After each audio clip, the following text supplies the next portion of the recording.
যুবক সেজদায় যাইতে দেরি, আল্লাহ ফেরেশতাদেরকে ডাইকা দেখাইতে দেরি করে না। আল্লাহ বলে উনজুর ইলা হাদা শাব, এই যুবকের দিকে তাকাতো কি করে?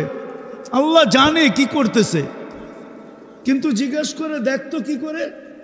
তো ফেরেশতারা বলে জাআলা আজলাহু ওয়া মাজালাহু লিআজলি, সব কিছু বিসর্জন দিয়া নিজেকে গুটায় আইনা আপনার কুদরতি পায়ে রেখা দিছে।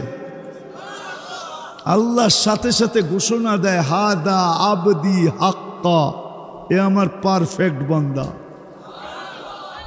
দ্বিতীয় ইন্নী উবাহি বিহিল মালাইকা, আমি ফেরেশতাদের উপরে এই যুবককে নিয়ে গৌরব করি। কে গৌরব করে? কাদের উপরে?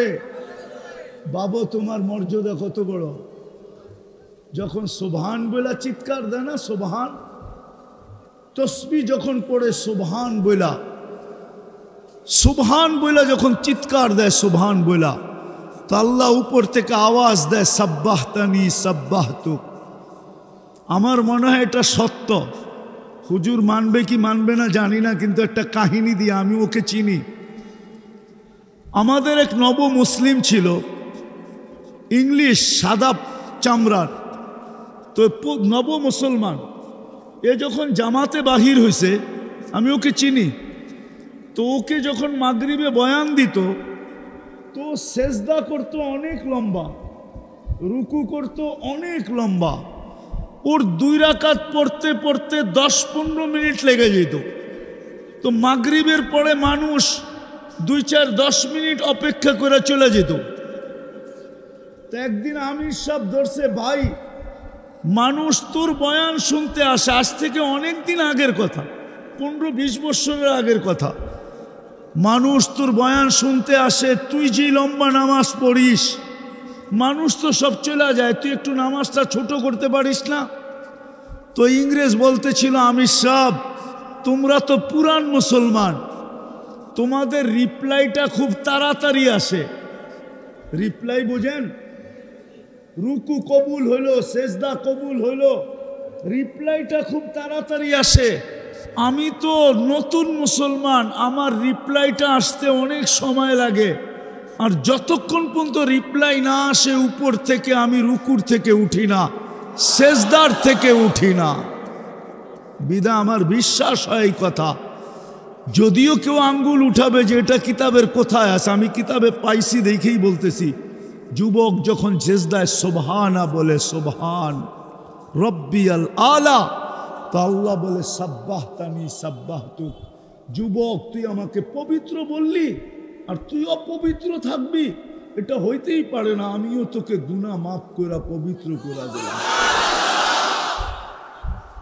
আর যখন আলা বলে, আলা মহান, তা আল্লাহ বলে আলাইতানি ফা আলাইতুক, তুই আমাকে মহান বললি, আর তুই মহান হবি না, এটা হইতেই পারে না, যা আমি তোকে মহান করে দিলাম। মহান কেমন মহান? আরেকটা হাদিস দিয়া বুঝাই কেমন মহান।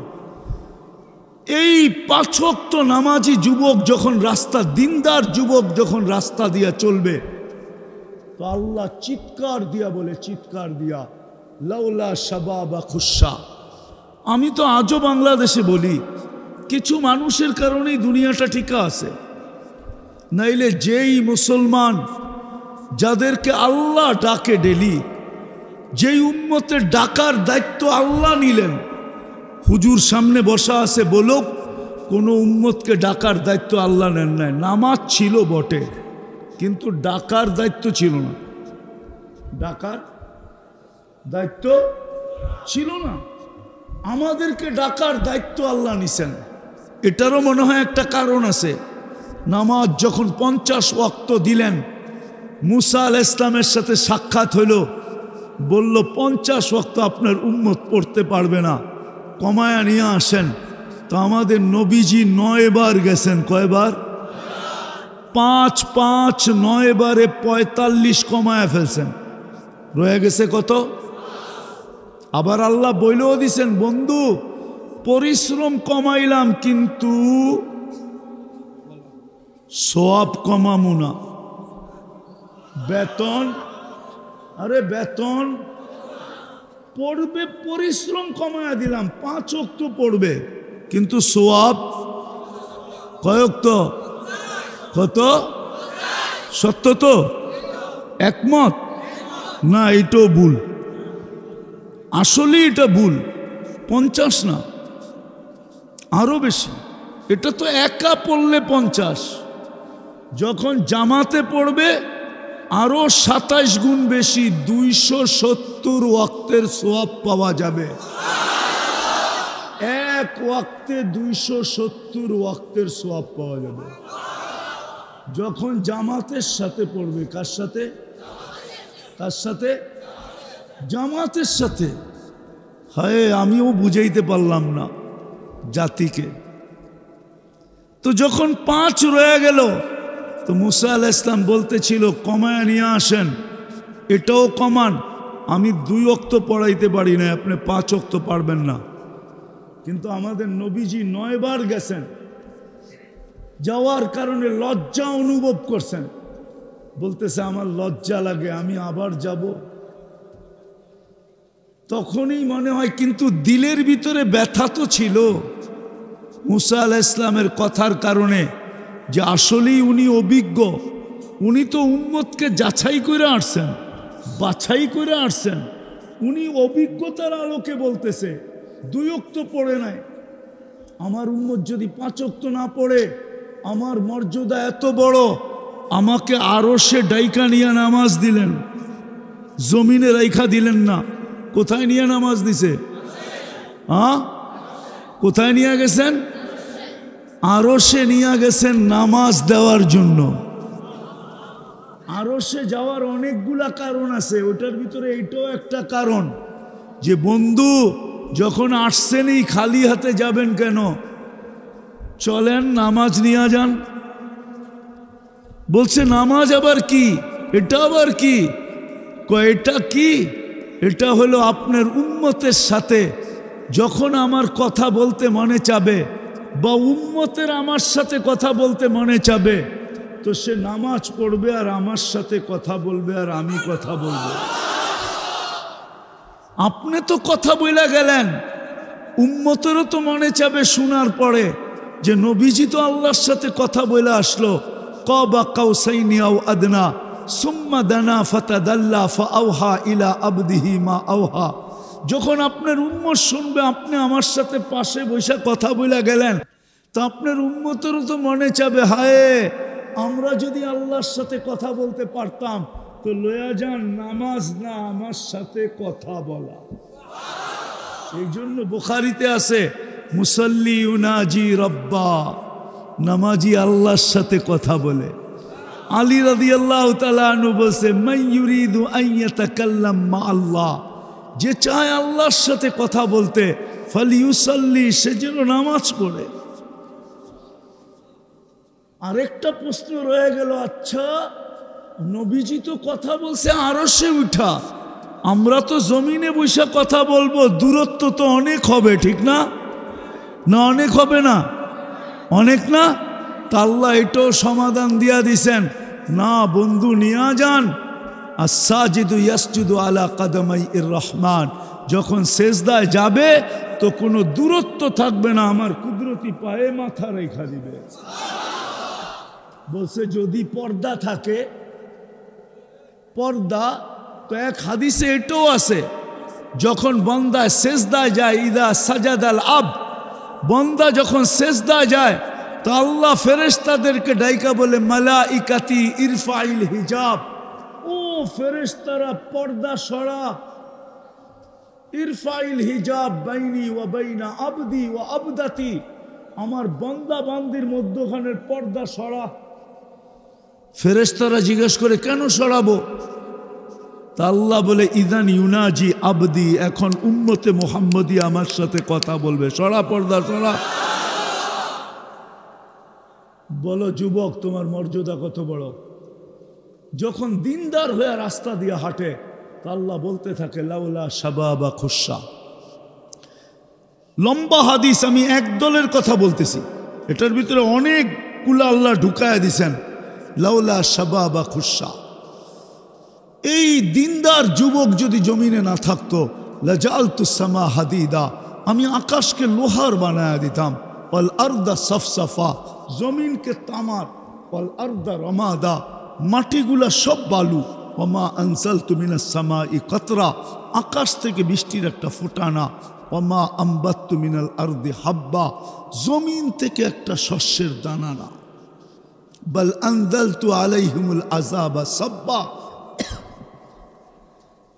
একের পর এক আযাব দিয়ে ধ্বংস করে দিতাম। কিন্তু পারি না কেন জানো?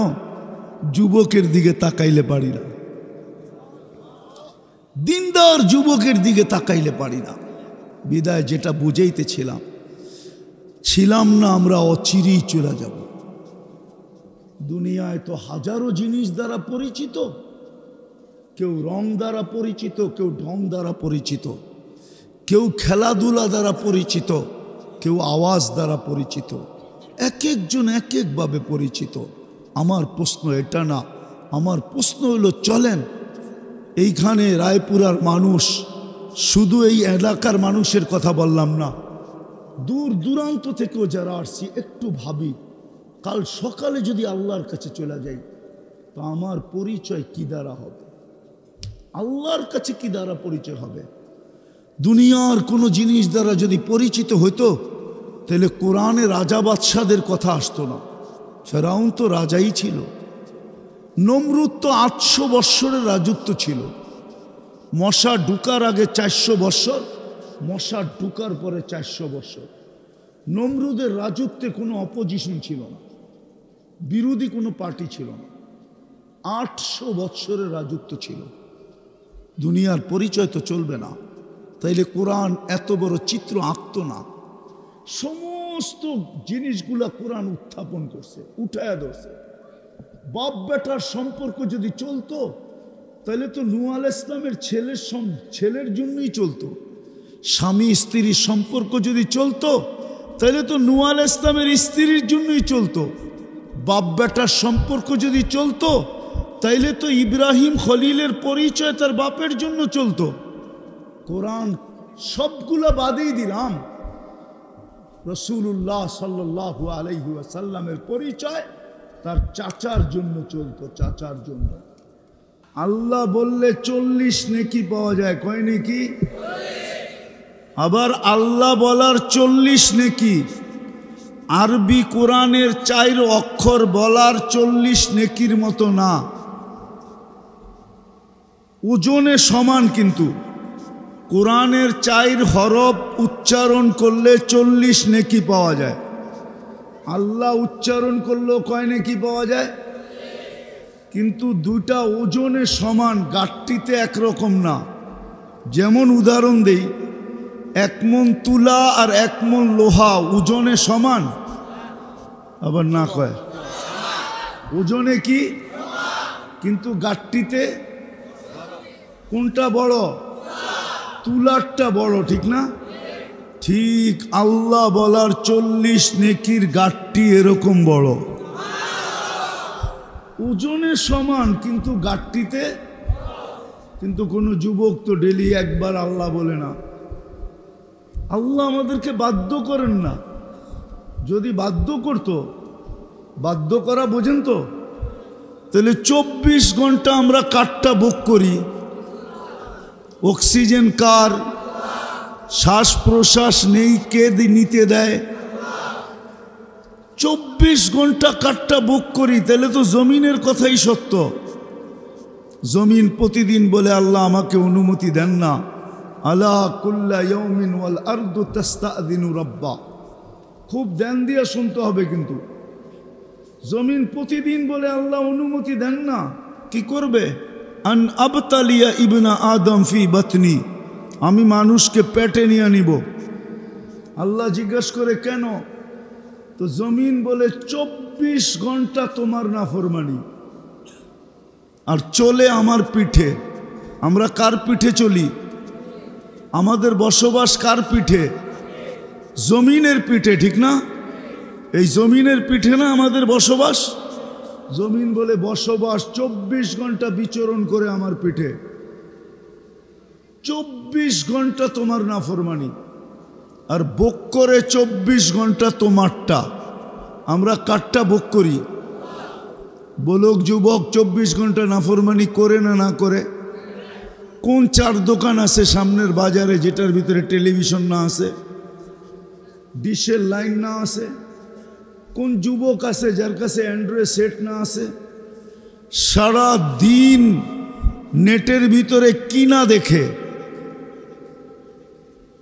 24 ঘন্টা নাফরমানি। জমিন বলে আল্লাহ 24 ঘন্টা নাফরমানি, 24 ঘন্টা ভোগ করে তোমারটা। ইয়াকুল রিস্কা কাওয়া আসিক, রিজিক তোমার খায়, তোমার নাফরমানি করে। মা কানা শাইফা খালাক্তা, কিছুই ছিল না, তুমি সৃষ্টি করলা। বুক করে 24 ঘন্টা তোমারটা খায়। ইয়ানদুর বি আইনি কাওয়া আসিক। ও যুবক, ভালো মতে শুনো, কাজে দিবে। দৃষ্টিশক্তি কে দিছে? দেখে কে? কে দেখে? তুমি দেখো, ঠিক না? কয়টা ক্যামেরা দিয়া দেখো বলো তো? হ্যাঁ, 2 চোখে কয়টা ক্যামেরা? 2টা। 2 চোখে 26 কোটি ক্যামেরা। কত? 26 কোটি ক্যামেরা দিয়ে দেখো। জমিন তো এটাই বলে, মা কানা শাইফা খালাক্তা, কিছুই তো ছিল না এগুলা। কুরআনও তো বলে হাল আতা আলাল ইনসানি হিনুম মিনাদ দাহর লাম ইয়াকুন শাইআম মাযকুরা। ও মানুষ, তোর তো অস্তিত্বই ছিল না। হাদিসে কুদসিও তো বলে মান আরাদা আন্নি নাদাইতুহু মিন করিব। আল্লাহর থেকে যখন বিমুখ হয়, সব কিছু পাওয়ার পরে, যুবক যৌবন পাওয়ার পরে, নারী নারীত্ব পাওয়ার পরে, যুবতী যৌবন পাওয়ার পরে, টাকাওয়ালা টাকা পাওয়ার পরে, পুরুষ পুরুষত্ব পাওয়ার পরে, পদালা পথ পাওয়ার পরে, বিদ্বানরা বিদ্যা পাওয়ার পরে, হাটালা হাট পাওয়ার পরে, বাজারওয়ালা বাজার পাওয়ার পরে, মেইলওয়ালা মেইল পাওয়ার পরে, ফ্যাক্টরিওয়ালা ফ্যাক্টরি পাওয়ার পরে, খামারওয়ালা খামার পাওয়ার পরে, প্রত্যেক ব্যক্তি যখন স্বয়ং সম্পূর্ণ হয়ে যায় তা আল্লাহকে ভুলা যায়। প্রমাণ দিমু, আল্লাহকে যদি নাই ভুলতো তাইলে আজকে এইখানে এত বড় মজমা, ঠিক না? আমার মনে হয় এখানে বহুত মানুষ এখন পর্যন্ত এশার নামাজ পড়ে নাই, ঠিক না? এশারের সময় কে ডাকছিল? কে? বড় ভাই ডাকলে তো লঙ্গির খবর থাকে না। এক সময় তো ছিল বড় ভাই ডাকলে, ছিল না? আরে এক সময় ছিল না এরকম? বড় ভাই ডাকলে কি, পদস্থ লোক ডাকলে লঙ্গির খবর ছিল না।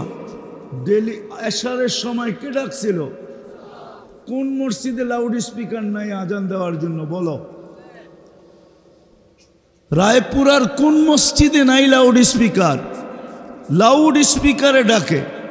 কিন্তু এশারের সময় কয়জন আসছে মসজিদে? কয়জন মসজিদে আসছে? কে ডাকছিল? আরে কে ডাকছে? আল্লাহ। কে? কোন আল্লাহ? আল্লাহর পরিচয় কি? আল্লাহ কে? যুবক তো সারা রাত্র নেটের ভিতরে এমবি খরচ করে, ওয়াইফাই আনলিমিটেড চালায়। এই গ্রামও মনে হয় ওয়াইফাই আছে, নাই? যার বাড়িতে ওয়াইফাই নাই তো পাশের বাড়ির পাসওয়ার্ড আছে, ঠিক না? হ্যাঁ। আর একদল যুবক তো সারা রাত্র নেট বিক্রি করার জন্য সজাগ থাকে। জিজ্ঞাসা করেন যুবকদেরকে, রাত্রে যখন নেট শেষ হয়ে যায় ওর নাম্বার এদের কাছে আছে, সাথে সাথে যোগাযোগ করে আর সাথে সাথে নেট চলে আসে। নাই এই গ্রামে? নেট বিক্রি করে নাই? সারা রাত্র অপেক্ষা করে কেউ ফোন করবে কিনা। কিন্তু আজ পর্যন্ত তো তোমরা আল্লাহর 99 নামের অর্থ দেখলে না। অথচ 15-20 এমবি খরচ হইতো, 15-20, এর বেশি না। 15-20 এমবি খরচ হবে আল্লাহর 99 নাম লোড করে দেখতে। বিশ্বাস হয় না? আজকে যেয়ে দেখো তুমি, তোমরা তো 99 নামের দেখো না আল্লাহর, যে আমাকে কে ডাকে। শুধু আল্লাহ ডাকে না, রহমান ডাকে, রহিম ডাকে, মালিক ডাকে, কুদ্দুস ডাকে, সালাম ডাকে, মুমিন ডাকে, মুহাইমিন ডাকে, আজিজ ডাকে, জব্বার ডাকে, মুতাকাব্বিরুল খালিকুল বারিউল মুসাব্বিরুল গফফারুল কাহ্হারুল ওয়াহ্হাবুর রাসাকুল ফাত্তাহুল আলিমুল কাবিদুল বাসিতুল খাফিদুর রাফিউল মুইজ্জুল মুদিল্লুস সামিউল বাসীরুল হাকামুল আদলুল লতীফুল খবীরুল হালিমুল আযীমুল গফুরুশ শাকুরুল আলিয়ুল কবীরুল হাফিজুল মুকিতুল হাসিবুল জলিলুল করিমুর রকিবুল মুজিবুল ওয়াসি আল হাকিমুল ওয়াদুদুল মজিদুল বাঈতুশ শাহীদুল হকুল ওয়াকিলুল কবিয়ুল মতিনুল ওয়ালিয়ুল হামিদুল মুসি আল মুবদি আল মুঈদ আল মুহয়ি আল মুমীত الحي القيوم الواجد الماجد الواحد الأحد الصمد القادر المقتدر المقدم المؤخر الأول والآخر الظاهر والباطن الوالي المتوالي البر التواب المنتقم العفو الرؤوف مالك الملك ذا الجلال والإكرام المقسط والجامع والغني والمغني المانع الضار النافع النور الهادي البديع الباقي الوارث الرشيد الصبور জল্লে জালালু 99 পদের মালিক আল্লাহ ডাকে। আল্লাহ, ওই আল্লাহ ডাকছিল আমাদেরকে আসারের সময়। তো যেটা বুঝাইতেছিলাম, আল্লাহ আমাদেরকে বুঝান, বাধ্য করেন না। বাধ্য যদি করতেন তাহলে আল্লাহ ডাকবে আর আসবে না? যুবককে যৌবন দিবে আর আল্লাহ বইলা ডাকবে না? নারীকে নারীত্ব দিবে আর আল্লাহর হুকুম মানবে না? পুরুষকে পুরুষত্ব দিবে আর সে আল্লাহর কথা শুনবে না? এটা কোনোদিন সম্ভব ছিল না। আল্লাহ বুঝান, আমরাও বুঝাইতে চেষ্টা করতেছি, বাধ্য তো করতে পারবো না, কিন্তু বুঝাইতেছি, আল্লাহও বুঝায়। যেমন বলতেছিলাম, জমিন প্রতিদিন বলে আল্লাহ অনুমতি দেন না, পেটে নিয়ে নিব, পেটে। আল্লাহ বলে কেন নিবে? তো বলে 24 ঘন্টা তোমার নাফরমানি। একটু ভাবি না আমরা 24 ঘন্টা আল্লাহর নাফরমানি করি কতটুকু? আবার জমিন এটাও বলে 24 ঘন্টা তোমারটা ভোগ করে। ইয়ানজুর বিআইনিকা ওয়া ইয়াসি, তোমার দেওয়া চক্ষু দিয়া দেখে তোমার নাফরমানি করে। ইয়াসমাউ বিউদুনিকা ওয়া ইয়াসি, তোমার দেওয়া শ্রবণ শক্তি দিয়া শুনে আর তোমার নাফরমানি করে। ইয়াতাকাল্লাম বিলিসানিকা ওয়া ইয়াসি, তোমার দেওয়া বাক শক্তি দিয়া বলে আর তোমার নাফরমানি করে। ইউমাইয়িজ বিআকলিকা ওয়া ইয়াসি, তোমার দেওয়া আকল দিয়া ভালো মন্দ বোঝে আর তোমার নাফরমানি করে। ইয়াতাফাক্কার বিকলবিকা ওয়া ইয়াসি, তোমার দেওয়া দিল দিয়া চিন্তা করে আর তোমার নাফরমানি করে। ইয়াবতিশু বিয়াদিকা ওয়া ইয়াসি, তোমার দেওয়া হাত দিয়া কর্ম করে আর তোমার নাফরমানি করে। ইয়ামশি বিরিজলিকা ওয়া ইয়াসি, তোমার দেওয়া পাও দিয়া চলে আর তোমার নাফরমানি করে। কানা সাগীরা ফাকাব্বারতা, বড় ছোট ছিল তুমি বড় করলে। কানা যায়ীফা ফাকাওয়াইতা, বড় দুর্বল ছিল তুমি তো সুঠামত্ব দিলে। কানা জাহিলা ফাআল্লামতা, বড় অজ্ঞ মার পেটের থেকে আসছিল তুমি একে শিক্ষা দিলে। কানা মিসকিনা ফাআগনাইতা, বড় অসহায় ছিল, নিশ্চয় ছিল, তুমি স্বয়ং সম্পূর্ণ করলে। এই জন্য আমি পেটে নিতে চাই। আল্লাহ জিজ্ঞেস করে কিভাবে পেটে নিবে? তো জমিন বলে আতা জাল জাল জহরি, আমি শুধু পিঠটা হেলায় দিব। পিঠটা, পিঠ হেলানো বোঝো? আরে বলো না, ভূমিকম্প, ভূমিকম্প, জমিন পিঠ হেলায় দেয়। ভূমিকম্প দিব আর মিনিটের ভিতরে আমার পেটে নিয়ে আসব। গত ডিসেম্বরে তুরস্কের জমিন হেলা গেছিল, আল্লাহ অনুমতি দিছিলেন ওকে হেলানোর জন্য। এক রাত্রে 1.5 লক্ষ মাটির নিচে, এক রাত্রে পুরা শহর মাটির নিচে চলে গেছে, মাটিতে মিশা গেছে। তো যেটা বুঝাইতেছিলাম আসল কথা, আমরা কেউ ছিলাম না, অচিরেই আমরা কেউ থাকব না। দুনিয়ার কার কি পরিচয়? এটা দুনিয়ার পরিচয়। কেননা দুনিয়ায় আমাদেরকে আল্লাহ পরিচিত হওয়ার জন্য বিভিন্ন পরিচয়ে পরিচিত করছেন। এই জন্যই কোরআন বলে জাআলনাকুম শুউবান ওয়া কাবাইলা, তোমাদেরকে বিভিন্ন গোত্রে বিভক্ত করছি, বিভিন্ন পেশায় বিভক্ত করছি। কেন? লিতাআরাফু, এটা তোমার দুনিয়ার পরিচয়। কিন্তু দুনিয়ার পরিচয় নিয়ে আমার বিষয় না, আর আমার কথা লম্বা হবে না। কিন্তু দুনিয়ার পরিচয় নিয়ে আমার বিষয় না। আমার বিষয় হলো কালকে যে চলে যাব, আল্লাহর কাছে আমি পরিচিত কতটুকু। দুই শ্রেণী ব্যতীত সবার চিন্তা করা উচিত। কিন্তু এক শ্রেণী হলো বাচ্চা, যে এখন পর্যন্ত প্রাপ্ত বয়স্ক হয় নাই, তার চিন্তার প্রয়োজন নাই। কেননা কলম তার থেকে উঠানো, কলম তার বিরুদ্ধে যায় না। রুফিয়াল কলম সবি হাত্তা ইয়াবলুগ, বাচ্চা যতক্ষণ পর্যন্ত প্রাপ্ত বয়স্ক না হয় কলমের বিরুদ্ধে যায় না। দ্বিতীয় হলো পাগল, কলমের বিরুদ্ধে যায় না। এই দুই শ্রেণী ব্যতীত আমাদের সবার চিন্তা করা উচিত। যদি আমি আজ রাত্রেই চলে গেলাম, তো আল্লাহর কাছে আমার পরিচয় কি? দুনিয়ায় তো আমার পরিচয় আছে, যুবকের তো যৌবনের পরিচয় আছে, পুরুষের তো পুরুষত্বের পরিচয় আছে, নারীর তো নারীত্বের পরিচয় আছে। পরিচয় হিসাবে মেনে নিলাম। কিন্তু বলো যুবক, আজকের রাত্রে যদি চলে যাই, তুমি চলে যাও আর আমি চলে যাই, আল্লাহর কাছে আমার পরিচয় কি? কেননা আজকে সূর্য তো ডুবতে ডুবতে বলতে বলতে ডুবতে ছিল।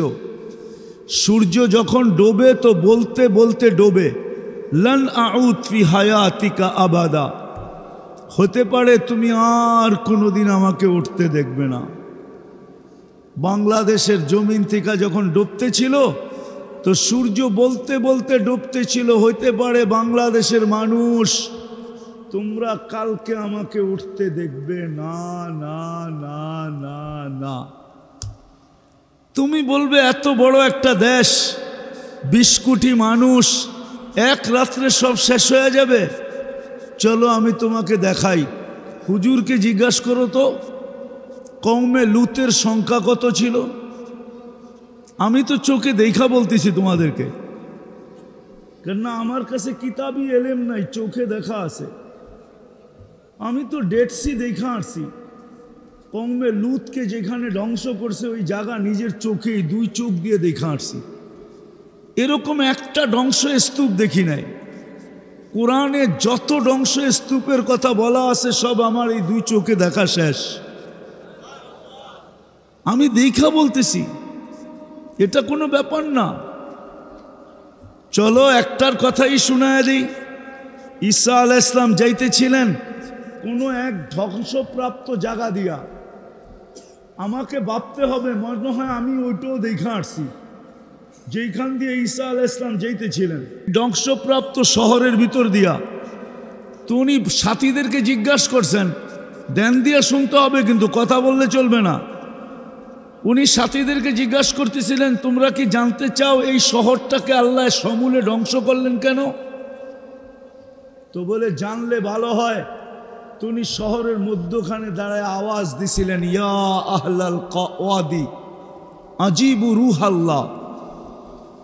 উনার ডাকে মৃত্যু জিনিস, মৃত্যু ব্যক্তি সাড়া দিত, উনি মৃত্যুকে জিন্দা করতে পারতেন। আল্লাহ ওনাকে এই মোজেজা দিছিলেন। তো যখন উনি ডাক দিছেন, তো একজন চিৎকার দিয়া উঠছে, মাযা তুরিদু মিন্না, তুমি কি জানতে চাও আমাদের কাছ থেকে? তো উনি জিজ্ঞাসা করছেন, লিমাযা দাম্মারাকুমুল্লাহু তাদমিরা, এরকম সমূলে তোমাদেরকে কেন ধ্বংস করলেন? সমূলে তোমাদেরকে কেন ধ্বংস করলেন? আবার এটা চালু করে দিছে, সমূলে তোমাদেরকে কেন ধ্বংস করলেন? তো বললেন কারণ 2টা। কয়টা? পিছে শোনা যায়?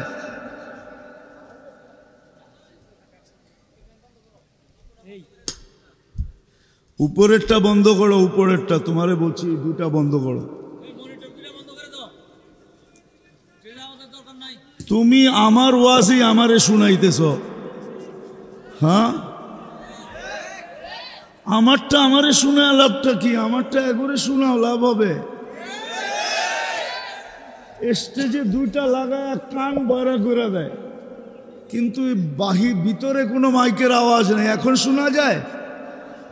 এখনো শোনা যায় না। আসলে মাইকের দোষ না, আমার দোষ। সেটা হলো, আরে বলি তো, সেটা হলো অবাগা যেদিকে তাকায় সাগর শুকায়া যায়।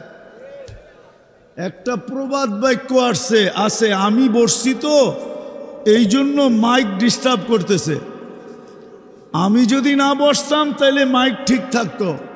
কেননা প্রবাদ বাক্যই সত্য। অনেক সময় প্রবাদ বাক্য অনেক কাজে লাগে। একটুখানি ভুলের তরে অনেক বিপদ ঘটে। ভুল কিন্তু ছোট একটা, বিপদ অনেক বড় হয়।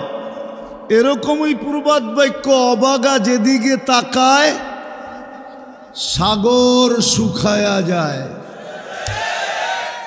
তা আমি অবাগা বসছি তো এই জন্য মাইকের আওয়াজ এরকম হইতেছে। তো যেটা বুঝাইতেছিলাম, আল্লাহ করুক বুঝে আসুক। এতগুলা মাউথ না দিয়া একটা যদি দিতা তুমি কানের, সবগুলা যথেষ্ট হইতো। লাগাইছো তো 3-4টা। তো যেটা বুঝাইতেছিলাম, ঈসা আলাইহিস সালাম জিজ্ঞেস করছেন তোমাদেরকে এরকম সমূলে ধ্বংস করলেন কিভাবে? কিভাবে সমূলে কেন সমূলে ধ্বংস করলেন? কয় দুই কারণ। কারণ কয়টা? হুব্বুদ দুনিয়া, দুনিয়ার ভালোবাসা ছিল। ওয়া সুহবাতুত তাওয়াগীত, আমিও ভয় পাইতেছি কোন দিন আল্লাহ আমাদেরকে সমূলে ধ্বংস করে দেন। যাইতেছি আমি ওই দিকে। কোন দিন আল্লাহ আমাদেরকে সমূলে ধ্বংস করে দেন জানি না। আর এটার একটা কারণও আছে। অপরিচিত মানুষ ঢিল মারলেও যতটুক না লাগে, পরিচিত মানুষের ফুলের টোকাও এর চেয়ে বড় লাগে। ঠিক না? হ্যাঁ, সব অপরিচিত মানুষের ব্যথা সওয়া যায়, কিন্তু পরিচিত আপনজন যদি ব্যথা দেয় তাহলে এটা সওয়া যায় না। কারণ কি? এটাও বলতেছি, আমরা কিন্তু আল্লাহর সবচেয়ে আপন। বিশেষ করে এই উম্মত আল্লাহর আপন। এই উম্মতের মতো আল্লাহর আপন কেউ নাই।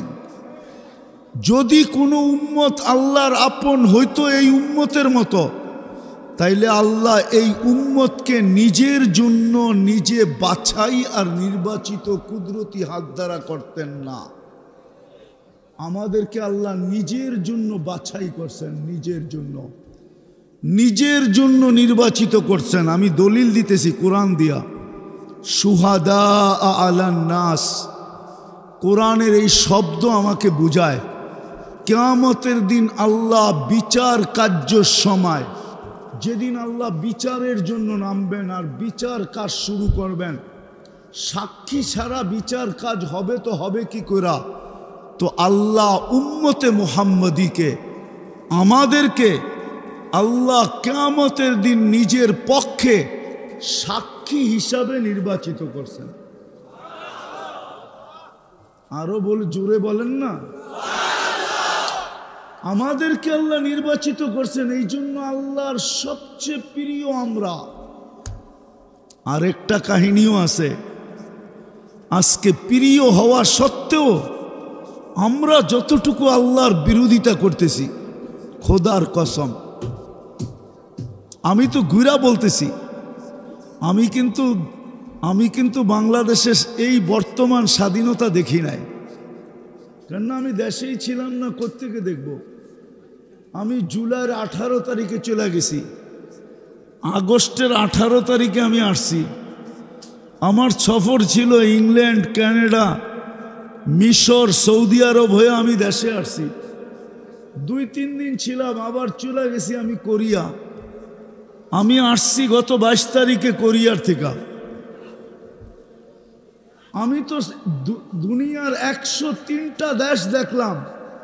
কি বৃষ্টি!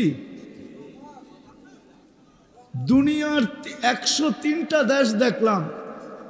আমি তো বাংলাদেশের যুবকদের মতো চুলের স্টাইল দুনিয়ার কোথাও দেখলাম না। এরা তো সারা রাত্র নেটে দেখা চুল কাটে। যাদেরকে আল্লাহ নিজের জন্য নির্বাচিত করলেন, কুদরতি হাতে বাছাই কইরা, এত ভালোবাসা যাদেরকে দিলেন, ওরা বিজাতির আদলে চুল কাটে তো কাটে কি কইরা? বলো, তোমাদের চুলের স্টাইল কি মুহাম্মদুর রাসূলুল্লাহ সাল্লাল্লাহু আলাইহি ওয়াসাল্লামের চুলের স্টাইলের মতো? বাবা, উচিত আমাদের চিন্তা করা উচিত যে আজকে রাত্রে যদি চলে যাই আমি, তো আল্লাহর কাছে আমি পরিচিত কি দ্বারা?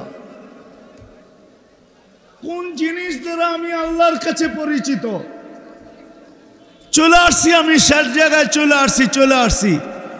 কেননা দুনিয়ার কোনো পরিচয় চলবে না, ওইখানে শুধু দুইটা পরিচয় চলবে। কয়টা?